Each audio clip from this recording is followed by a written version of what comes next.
आप देख रहे हैं अर्धवार्षिक परीक्षा 2021-22 क्लास 12th की हिंदी विषय का पेपर। स्टूडेंट्स, आपके सामने जो हिंदी का पेपर मेंशन है ये 100% रियल पेपर है, ठीक है। और यहाँ से बहुत सारे क्वेश्चंस आपके एग्जाम में देखने को मिलेगा, तो प्लीज फटाफट देख लीजिएगा क्या है क्वेश्चन पेपर और इसका स्क्रीनशॉट ले लीजिएगा। पूरा पेपर को ध्यान से पढ़ करके जाइएगा, मैं अगेन बोल रहा हूँ, ठीक है। अगर एक भी आपने मिस किया तो आपको हो जाएगा नुकसान, और फटाफट अपने दोस्तों के साथ शेयर करिए ताकि उनको भी प्रॉफिट मिल सके।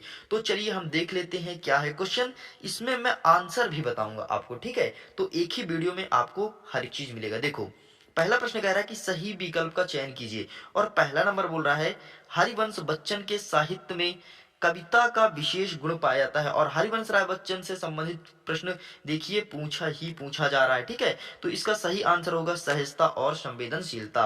आगे देखते हैं प्रश्न नंबर दूसरा, कुंवर नारायण को सम्मानित किया गया है, तो किससे? ज्ञानपीठ पुरस्कार से सम्मानित किया गया। मोस्ट इंपॉर्टेंट क्वेश्चन स्टूडेंट्स, आपके एग्जाम में पूरा का पूरा सेम टू सेम पेपर देखने को मिलेगा, तो प्लीज रट लीजिए, ठीक है। रस के प्रकार होते हैं, रस कितने प्रकार के होते हैं? तो रस 10 प्रकार के होते हैं, लेकिन वर्तमान में रस की संख्या 11 हो गई है, एक रस को बढ़ा दिया गया है, वो है भक्ति रस। और देखिए, इसके पहले एक और मैं वीडियो अपलोड किया हूं और जिसमें बताया हूं कि रियल पेपर के कुछ क्वेश्चन मेंशन है, लेकिन चलो मैं सोचा रियल पेपर ही आपको दिखा देता हूं। लीजिए, आपके सामने एएसके प्रेजेंट कर दिया है, ठीक है। चलिए आगे देखते हैं नेक्स्ट क्वेश्चन, सारी बीच नारी है कि नारी बीच सारी है, कि सारी ही की नारी है कि नारी की ही सारी है का उदाहरण है, मतलब किस अलंकार का उदाहरण है? तो देखिए, इसको पढ़ने पर आपको संदेह लग रहा है। देखिए, इसको मैं जूम करता हूं, देखिए, सारी बीच नारी है कि नारी बीच सारी है, कि सारी ही की नारी है कि नारी की ही सारी है। क्या कह रहा भाई, कुछ समझ नहीं आ रहा कि सारी बीच नारी, नारी बीच सारी, है ना। तो इसमें कौन सा अलंकार पूछा है? तो देखो, इसमें कुछ समझ नहीं आ रहा ना, इसलिए संदेह अलंकार में आप टिक करेंगे, ठीक है। क्योंकि संदेह उत्पन्न हो रहा है कि सारी बीच नारी है कि नारी बीच सारी है, किसके बीच कौन है, ठीक है। चलो आगे चलते हैं, पांचवा नंबर, हिंदी पद्य के इतिहास को कितने भागों में विभाजित किया गया है? तो इसे 4 भागों में बांटा गया है। रट लेना, प्लीज बोल रहा हूं अगेन, अच्छे से रट लेना, ठीक है। छठवां नंबर देखते हैं, शब्द के पूर्व लगने वाले शब्दांश को क्या कहते हैं? तो उसे कहते हैं उपसर्ग। और यदि शब्द के अंत में कोई शब्द लगे उसे हम कहेंगे प्रत्यय, ठीक है। दोनों याद रखना, किसी भी शब्द के आगे अगर कोई शब्द लगता है उसे कहते हैं उपसर्ग, और उसी शब्द को पीछे जोड़ दिया जाए तो उसे कहेंगे प्रत्यय। जैसे दूध वाला, एग्जाम्पल तौर पर समझ देता हूं, ठीक है। दूध वाला, तो दूध क्या है? उपसर्ग है, और बाला क्या है? बाला एक शब्द हो गया, कह सकते हैं ऐसा। लेकिन यदि दूध को दूध सेंटेंस में लूं और बोलूं कि बाला क्या है, तो बाला फिर हो जाएगा उसका प्रत्यय, ठीक है। चलिए आगे चलते, सेकंड क्वेश्चन, रिक्त स्थान की पूर्ति कीजिए। पहला नंबर, आत्म परिचय डैश डैश डैश से लिया गया है, तो इसका सही आंसर हो जाएगा निशा निमंत्रण गीत संग्रह से आत्म परिचय लिया गया है। आगे देख लेते हैं दूसरा नंबर, तुलसी का बचपन डैश डैश डैश बीता। तुलसी का बचपन कहाँ बीता? तो कष्टमय में बीता था, बहुत कष्ट था तुलसी को बचपन में, ठीक है। आगे देखते हैं 3 नंबर, भक्तिन महादेव जी की प्रसिद्ध डैश डैश डैश है, तो एक संरचनात्मक रेखा चित्र है। क्या है? एक संरचनात्मक रेखा चित्र है। चलो आगे देख लेते हैं नेक्स्ट क्वेश्चन, चौथा नंबर, आदिकाल का दूसरा नाम क्या है? तो आदिकाल को हम वीर गाथा काल के नाम से भी जानते हैं। रट लेना, ठीक है। एक एक क्वेश्चन आपको रट के जाना है एग्जाम में, अगर रट के नहीं गए और आपको नुकसान हो गए तो प्लीज मुझे मत बोलना। पांचवा नंबर देख लो, शब्द के पूर्व लगने वाले शब्दांश को क्या कहते हैं? तो जो शब्द के पूर्व लगता है उसे हम कहते हैं उपसर्ग, और जो शब्द के अंत में लगता है उसे हम क्या कहते हैं? प्रत्यय। अभी मैंने ऊपर एग्जाम्पल देकर भी समझाया है। आगे देख लेते हैं छठवां नंबर, गुरुत्वाकर्षण का तकनीकी शब्द डैश डैश डैश है, मतलब गुरुत्वाकर्षण को और हम क्या बोलते हैं? तो इसे हम बोलते हैं ग्रेविटेशन, ठीक है। क्या बोलते हैं? ग्रेविटेशन, ग्रेविटेशनल फोर्स भी बोलते हैं, मतलब गुरुत्वाकर्षण बल। चलिए आगे देखते हैं सातवां नंबर, दिनमान साप्ताहिक हिंदुस्तान के संपादक जोशी जी का निधन कब हुआ था? तो इसका सही आंसर हो जाएगा 30 मार्च 2006 को जोशी जी का निधन हो गया था। तो आप प्लीज इस स्टूडेंट इसका स्क्रीनशॉट ले लिए। वैसे तो पीडीएफ आपको टेलीग्राम में दे दिया जाएगा, लेकिन पीडीएफ थोड़ी देर लगेगा पीडीएफ सेंड होने में, इसलिए आप इसका स्क्रीनशॉट लीजिए और आंसर फाइंड कीजिए। और जैसे ही जिन स्टूडेंट को आंसर मिलता है और जो सबसे पहले आंसर ढूंढ पाता है, तो मुझे आप चाहो तो भेज सकते हो इंस्टाग्राम में। मेरा इंस्टाग्राम आईडी का लिंक वीडियो के डिस्क्रिप्शन बॉक्स में दे दिया गया है, और टेलीग्राम में जुड़ना चाहते हैं तो उसका भी लिंक वीडियो के डिस्क्रिप्शन बॉक्स में दे दिया गया है। चलो प्रश्न नंबर 3 देख लेते हैं, सही जोड़ी बनाइए। स्तंभ आ एक साइड है और दूसरी साइड बा है, तो चलो इसका भी आंसर लेकर के आ गया हूं मैं, ठीक है। देखो, चौपाई के प्रत्येक चरण में कितनी मात्रिकाएं होती हैं? तो 16 मात्राएं होती हैं। इस चीज को मैं जो पहले एक वीडियो अपलोड किया था ना जिसमें बोला था कि महत्वपूर्ण प्रश्न बहुत कुछ है और इसके अलावा जो रियल क्वेश्चन है वो भी है, तो देख लीजिए, ये देखिए रियल पेपर का रियल क्वेश्चन और उसमें मैं मेंशन कर दिया था। ठीक है, अर्थ के आधार पर वाक्य के प्रकार, इसको भी मैं मेंशन किया था। तो अर्थ के आधार पर वाक्य 8 प्रकार के होते हैं। डॉक्टर भीमराव अंबेडकर, तो इसका सही आंसर हो जाएगा स्टूडेंट भारतीय चिंतकों में से एक है। और जैनेन्द्र कुमार, तो इसका सही आंसर हो जाएगा, एक मनोवैज्ञानिक कथाकार हैं जैनेन्द्र कुमार। आगे नेक्स्ट क्वेश्चन, बाजार दर्शन गद्य की विधा है, तो इसका सही आंसर हो जाएगा, यह एक निबंध है। और भक्तिन का वास्तविक नाम क्या था, तो लक्ष्मी था। मोस्ट इंपॉर्टेंट क्वेश्चन है, देख लेना, यही क्वेश्चन आपके एग्जाम में आ रहा है। ठीक है, तो आप सभी को ध्यान से पढ़ना क्योंकि यही क्वेश्चन आपके एग्जाम में आ रहा है। चलिए आगे चलते हैं नेक्स्ट क्वेश्चन की तरफ। नेक्स्ट क्वेश्चन हमारा मेंशन है क्वेश्चन नंबर 4, जो कहता है एक शब्द या एक वाक्य में उत्तर दीजिए। तो सिंपल सा पूछा गया है पहला क्वेश्चन, एकांकी में कितने अंक होते हैं, तो एकांकी में 1 अंक होते हैं। देखिए अच्छे से रट लीजिएगा, मैं बार बार बोल रहा हूं। ठीक है, एक एक प्रश्न को अच्छे से रट के जाना है आपको। किसी शब्द के पूर्व जुड़कर जो नवीन अर्थ प्रकट करते हैं उसे क्या कहते हैं, तो उसे कहते हैं उपसर्ग। आगे देख लेते हैं तीसरा नंबर, छायावाद के एक कवि का नाम लिखिए, तो इनके छायावादी के कवि सुमित्रानंदन पंत जी हैं। ठीक है, चलो, और मैं आपको बता दूं स्टूडेंट्स, प्रकृति के सुकुमार कभी भी सुमित्रानंदन पंत जी को कहा जाता है। चौथा नंबर देख लो, विभत्स रस का स्थायी भाव क्या होता है, तो विभत्स रस का स्थायी भाव जुगुप्सा होता है। ठीक है, लेकिन यहीं पर यदि ये प्रश्न पूछे ना कि रस कितने प्रकार के होते हैं, तो रस 4 प्रकार के होते हैं। और कितने भेद होते हैं, तो 10 नहीं बल्कि 11 ऑप्शन हो तो उस पर टिक करना। ठीक है, क्योंकि ऊपर ये क्वेश्चन दिया था इसलिए मैं अगेन बात कर लिया हूं। देखो 5वां नंबर, छंदों में वर्ण की संख्या होती है, तो छंद में 8 वर्ण होते हैं। देखिए बाजू में आंसर भी लिखा हूं। ठीक है, आगे देख लेते हैं 6वां नंबर, मेरी कल्पना का आदर्श समाज के लेखक कौन है, तो डॉक्टर भीमराव अंबेडकर जी हैं।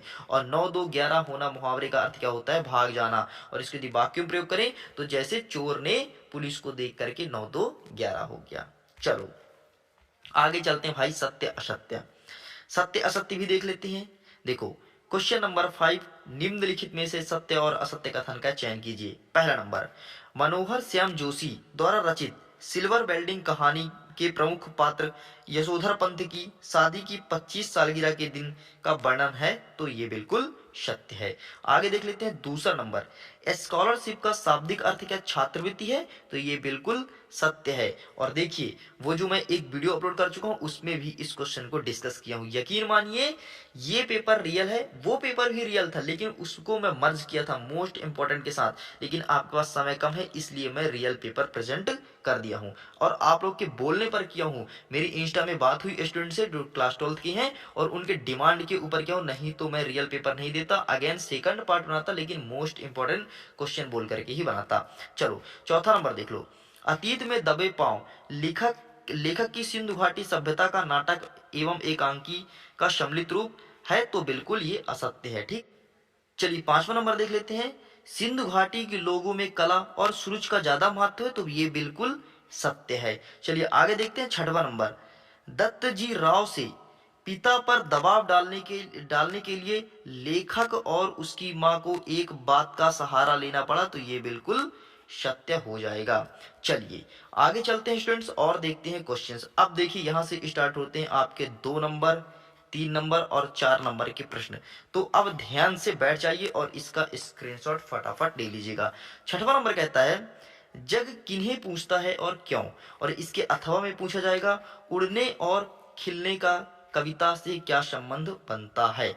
चलिए आगे देखते हैं 7वां नंबर, रीत काल के प्रमुख कवि के नाम एवं उनकी एक एक रचनाएं लिखिए। रीत काल के प्रमुख कवि का नाम लिखना है और उनकी एक एक रचना लिखना है, तब आपको मिलेगा 2 नंबर। और आगे देख लीजिए इसके अथवा में पूछा गया है, हिंदी साहित्य के इतिहास को कितने भागों में विभाजित किया गया है, प्रत्येक का नाम लिख करके एक रचना कीजिए। चलिए आगे देखते हैं 8वां नंबर, भक्तिन अपना वास्तविक नाम लोगों से क्यों छुपाती थी, और इसका आंसर मैं बता दिया हूं, अभी एक वीडियो अपलोड किया था उसमें जाकर के देख लीजिएगा यदि आपके पास आंसर नहीं है तो। वैसे तो आपके पास हर एक चीज होगा, ठीक है, तो आंसर फाइंड कर लीजिए एक कॉपी में लिख करके और रट मारिए पूरा। ठीक है, आगे लिखा है, भक्तिन को यह नाम किसने और क्यों दिया होगा। चलिए आगे चलते हैं, इसके अथवा पूछा गया है, ढोलक की आवाज का पूरे गांव पर क्या असर होता था। चलिए आगे चलते हैं नेक्स्ट क्वेश्चन की तरफ। जैसे ही हम स्क्रॉल करते हैं तो हमारा 9वां नंबर पूछा है, शुक्लोत्तर युग के प्रमुख निबंधकार तथा उसकी रचनाएं लिखिए। और इसके अथवा में और एक प्रश्न पूछा गया है, देख लीजिए, विषय के आधार पर निबंध के प्रकार लिखिए। चलिए आगे चलते हैं 10वें नंबर की तरफ। हमारा 10वां नंबर बोला गया है, सिंधु सभ्यता की खूबी उसका सौंदर्य बोध है जो राजपोषित या धर्म पोषित ना होकर समाज पोषित था, ऐसा क्यों कहा गया है, इसके बारे में आपको बताना है। और स्क्रॉल करते तो इसके अथवा में एक और क्वेश्चन देखने को मिलेगा, नदी, कुआं, स्नानागार और बेजोड़ निकासी व्यवस्था को देखते हुए लेखक पाठकों से प्रश्न पूछता है कि क्या हम सिंधु घाटी सभ्यता को जल संस्कृति कह सकते हैं। आपका जवाब लेखक के पक्ष में है या विपक्ष में, तर्क दीजिए। मतलब ये जो प्रश्न पूछा गया तो आप क्या कहना चाहते हैं, जिस जो लेखक कहा था आप भी वही कहना चाहते हैं या नहीं कहना चाहते हैं, और कहना चाहते हैं तो क्यों, और नहीं कहना चाहते हैं तो क्यों। चलिए चलिए आगे देख लेते हैं प्रश्न नंबर 11। हमारा 11वां नंबर कहता है, इस कविता के बहाने बताए कि सब घर एक कर देने के माने क्या है। ठीक है, आगे देखते हैं। अथवा में पूछा गया है, यदि शारीरिक रूप से चुनौतियों का सामना कर रहे व्यक्ति और दर्शक दोनों एक साथ रोने लगे तो उससे प्रश्नकर्ता का कौन सा उद्देश्य पूरा होगा। चलिए स्क्रॉल करते हैं, 12 नंबर देखते हैं। सिंधु सभ्यता साधन संपन्न थी पर उसमें भव्यता का आडंबर नहीं था, कैसे। और इसके अथवा में पूछा गया है, यशोधरा बाबू की पत्नी समय के साथ ढल सकने में सफल होती है लेकिन यशोधरा बाबू असफल रहते हैं, ऐसा क्यों। चलिए आगे चलते हैं नेक्स्ट क्वेश्चन की तरफ। क्वेश्चन नंबर 13, बाजारूपन से क्या तात्पर्य है, किस प्रकार से व्यक्ति बाजार को सार्थकता प्रदान करते हैं अथवा बाजार की सार्थकता किसमें है, ये चीज बताना है। ठीक है, देखिए अथवा में द्विवेदी जी ने शिशिर के माध्यम से कोलाहल व संघर्ष से भरी जीवन परिस्थितियों की अविचल रहकर जीजी बिशु बने रहने की सीख दी है, स्पष्ट कीजिए। और इसके अथवा में पूछा गया है, पुनरुक्त प्रकाश अलंकार किसे कहते हैं, उदाहरण देकर के समझाइए। और इसके अथवा में पूछा गया है, शब्द शक्ति किसे कहते हैं, शब्द शक्ति के भेद स्पष्ट कीजिए। सॉरी ये क्वेश्चन नंबर 14 था। ठीक है, तो 14 नंबर तक कंप्लीट होता है। 15वां नंबर देख लेते हैं, रसों के स्थायी भाव के लिखिए। मतलब आपको सभी रस का नाम लिखना है तो अब आपको रटना पड़ेगा। ठीक है, और उसका स्थायी भाव, जैसे श्रृंगार का रति, हास्य का हास, करुण का शोक, रौद्र क्रोध, विभत्स का जुगुप्सा। ठीक है, इस प्रकार से आप पूरा रट लीजिए और आपको लिखना है। चलिए अथवा देख लेते हैं, सोरठा छंद किसे कहते हैं, उदाहरण देकर के समझाइए। आगे चलते हैं क्वेश्चन नंबर 16, कैमरे में बंद अपाहिज करुणा के मुखौटे में छिपी क्रूरता की कविता है, विचार स्पष्ट कीजिए। चलिए इसके अथवा पूछा गया है, अपने परिवेश के उपमानों का उपयोग करते हुए सूर्योदय और सूर्यास्त का शब्द चित्र खींचिए। चलिए स्क्रॉल करते हैं और नेक्स्ट क्वेश्चन की तरफ। क्वेश्चन नंबर 17, राजा साहब ने लुट्टन का क्या सहारा दिया था, कि मतलब क्यों सहारा दिया था। ठीक है, ये बताना है। लुट्टन देख लो, लुट्टन संबंधित क्वेश्चन उसमें भी मैं डिस्कस किया था और आपको पता होना चाहिए स्टूडेंट्स लुट्टन कौन था, ये चीज ध्यान रखना। ठीक है, तो लुट्टन एक पहलवान था। लुट्टन की माता पिता, जब लुट्टन 9 साल का था तो उसके माता पिता की मृत्यु हो गई थी। ठीक है, आगे देखते हैं। एक चीज और ध्यान रखना, यहाँ से संबंधित एक और प्रश्न बनता है, लुट्टन क्या खाया करता था, तो लुट्टन रसगुल्ला खाता था। आगे लिखा है, अंत में उसकी दुर्गति होने का क्या कारण था। और इसके अथवा में पूछा गया है, कवि साहित्यकार के लिए अनासक्त योगी की स्थिर प्रज्ञता और विघ्न प्रेमी की हृदय का एक साथ आवश्यक है, ऐसे विचार प्रस्तुत कर लेखक ने साहित्य कर्म के लिए बहुत ऊंचा मानदंड निर्धारित किया है, विस्तार पूर्वक समझाइए। चलिए आगे चलते हैं। प्रश्न नंबर 18, मुहावरे और लोकोक्तियां में अंतर पूछा गया। देखिए मुहावरे और लोकोक्तियां, लोकोक्तियां का मतलब होता है लोगों में प्रचलित उक्तियां, जो आप दैनिक जीवन में यूज करते हैं उसे हम लोकोक्तियां कहते हैं, लेकिन मुहावरे हम दैनिक जीवन में यूज नहीं करते हैं। अथवा देख लीजिए, विद्या से विनम्रता आती है, इसका भाव विस्तार करना है। आगे देख लेते हैं 19 नंबर, एक गद्यांश दिया है तो गद्यांश आप देख लीजिए, इसका स्क्रीनशॉट ले लीजिए। जल ही जीवन से, यहां से गद्यांश स्टार्ट होता है। ठीक है, ये रहा। आगे भी है, पूरा का स्क्रीनशॉट लीजिए फटाफट, ठीक। इसका आंसर खुद से फाइंड कीजिए। मानव के शरीर में 70% जल है, ये पूरा हर एक चीज लिखा है। रहीमन पानी राखिए, बिन पानी सब सून, पानी गए न उभरे, मोती मानो शून, ठीक है। तो पूरे का स्क्रीनशॉट लीजिए फटाफट। ये देखिए, चलिए अब देख लेते हैं प्रश्न। यहाँ से स्टार्ट होता है। पहला नंबर कहता है, भारतीय संस्कृति में नदियों को मात्र स्वरूप पूजने का क्या कारण है। दूसरा नंबर कहता है, विज्ञान के अनुसार जल का निर्माण किस प्रकार होता है। तीसरा नंबर कहता है, साहित्य में जल की महत्ता को किस प्रकार प्रमाणित किया जा सकता है। और यहीं पर चौथा नंबर कहता है, जल चक्र किनके सहयोग से संचालित होता है। और पांचवा नंबर कहता है, जल प्रदूषण के लिए कौन सा कारक उत्तरदायी है। तो याद रखिएगा स्टूडेंट्स, आपको पूरा रट करके जाना है, स्किप मत कीजिएगा। वैसे इस पेपर को देखने के बाद यदि आपके मन में अभी भी डाउट है और आपको फील होता है कि फेक पेपर है, तो प्लीज आकर के इंस्टाग्राम में मेरे से बात कर लीजिए। वैसे तो पेपर का इंटरफेस देख करके ही आप समझ गए होंगे कि ये पेपर कितना रियल है कितना फेक है, और आपको कहीं से भी फेक अब नहीं लग रहा होगा, ठीक है। चलिए और देख लेते हैं नेक्स्ट क्वेश्चन। 20वां नंबर कहता है, भक्ति काल की 5 विशेषताएं लिखिए, ठीक है। ठीक सेम टू सेम यही क्वेश्चन देखने को मिलेगा। और इसके अथवा पूछा गया है, छायावाद किसे कहते हैं, छायावाद कवि का नाम एवं छायावादी की प्रमुख विशेषताएं लिखिए। देखिए स्टूडेंट, इसका आंसर मैं अभी लेकर के नहीं आया हूं। यदि आपको आंसर चाहिए तो कमेंट बॉक्स में लिख के बताइएगा कि सर आंसर अपलोड कर दो, मैं जल्दी से जल्दी इसका सॉल्यूशन प्रोवाइड करा दूंगा आपके एग्जाम हॉल में जाने से पहले। 21 नंबर देख लेते हैं, शैली के प्रकार को समझाइए। और इसके अथवा पूछा गया है, द्विवेदी युग के निबंध कारकों के नाम और उनकी रचनाएं को लिखिए। और आगे देख लेते हैं 22 नंबर, कोरोना वायरस के बढ़ते प्रकोप के पर चिंता व्यक्त करते हुए स्वास्थ्य मंत्री को पत्र लिखना है, ठीक है। कोविड-19 के ऊपर पूछा गया। और इसके अथवा पूछा गया है, नगर निगम अधिकारी को एक पत्र लिखिए कि आपके क्षेत्र के जो सड़क है वहां पर पानी जमा हुआ है और मलेरिया फैलने का खतरा रहता है। चलो आगे देख लेते हैं, किसी एक विषय पर निबंध लिखना है, ठीक है। देखो निबंध में कोविड-19 दिया है, आधुनिक युग के कंप्यूटर की उपयोगिता, नारी शिक्षा और जल ही जीवन है। तो इस प्रकार से स्टूडेंट्स पूरे के पूरे क्वेश्चंस देख लीजिए। 23 के 23 क्वेश्चन कंप्लीट हो गए हैं। मुझे उम्मीद है आप प्रश्न का स्क्रीनशॉट ले लिए होंगे। और जिसको आंसर जो भी मिलता है ना, तो आप यदि मुझे भेजना चाहते हैं तो इंस्टाग्राम में बेझिझक भेज सकते हैं। यदि आपका आंसर मुझे पसंद आएगा तो मैं यूट्यूब पर अपलोड कर दूंगा।